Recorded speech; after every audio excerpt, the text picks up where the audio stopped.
Let's discuss this further with Mustafa Janire. He's a research fellow at Sakarya University's Middle East Institute. He joins me now live from Sakarya here in Turkey. Professor, great to have you here with us on TRT World. You know, one thing that I find really interesting about the flare-up between Tehran and Tel Aviv is the fact that Israel is attacking alleged Iranian positions in countries like Syria. And in response, Iran is attacking alleged Israeli positions in countries like Iraq and Syria. So it seems to me that the countries which are paying the heaviest price of the flare-up between Iran and Israel are Syria and Iraq. Yeah, that's correct.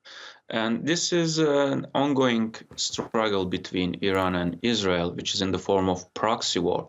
So proxy war means that they are targeting each other through their proxies, or they are targeting directly each other's proxies. So that's why Iran, for example, last week, they hit a house in Erbil and they attacked Idlib.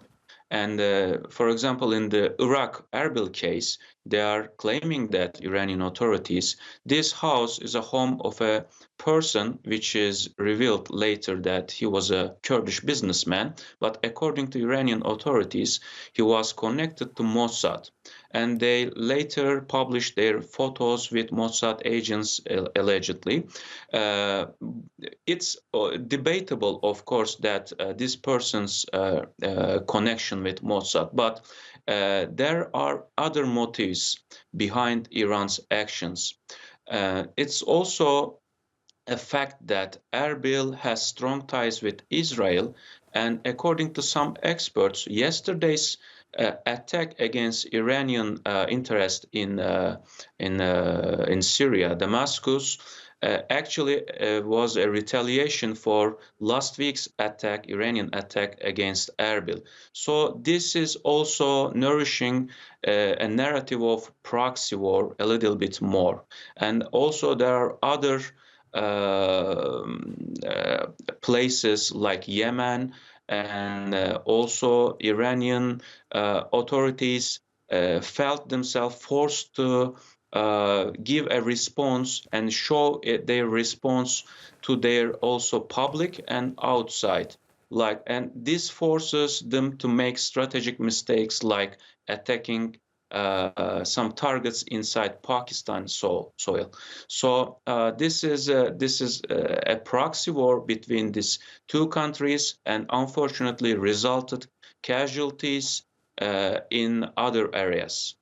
Okay, now, Mustafa, I want you to address claims that there is a possibility of an all-out war between Iran and Israel, because, you know, when people watch these incidents happening, of course, they get concerned whether or not there is a possibility of an all-out war between Israel and Iran. So do you think there is a possibility Iran might attack Israel? Directly hitting Israel currently is not an option for Iran. That would be a strategic mistake, another mistake, because that actually it invites a harsher response from Israel and also from the United States. And also United States doesn't want a direct clash with Iran. And if we look at United States authorities' statements from the beginning of this October 7 attacks and the latest escalation, we can clearly see that the United States doesn't want a direct confrontation with Iran and Iranian authorities also, because that would mean a total war around the region, and I think the authorities now prefer a controlled conflict that they can control, like areas Yemen, Iraq, and Syria. So I think this is the reality in the region right now, Right. and Iranian authorities calculating different strategies. They are planning different strategies to damage Israel, not directly but indirectly through its proxies. But Mustafa, here's what I would say. The rhetoric coming out of the Iranian presidency is very strong. For example, the Iranian president has said in response to the attack in Damascus that Israeli attack is not going to go unanswered. So what do you make of that strong rhetoric? What is he hinting towards?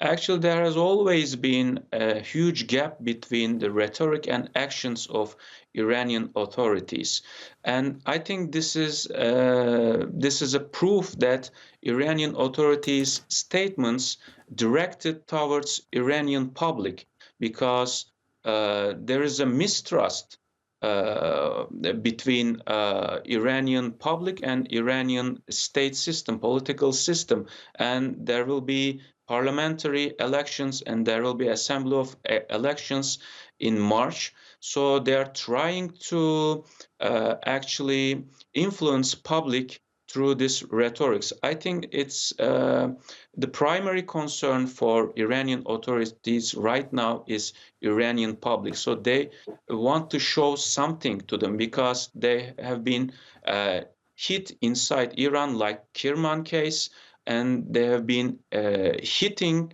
They were being hitting outside of Iran, like in Iraq and Syria, but a lot of people inside Iran, outside Iran, criticizing Iranian government. They always talk, but they don't show any action. So they want to show something, and they want to show that the Iranian state is strong in terms of security and in terms of military capabilities.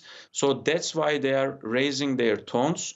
But in the field, we are not witnessing anything resonating according to their statements. Mustafa Janire, it's always a pleasure talking to you. Thank you very much for talking to us here on TRT World. Thank you.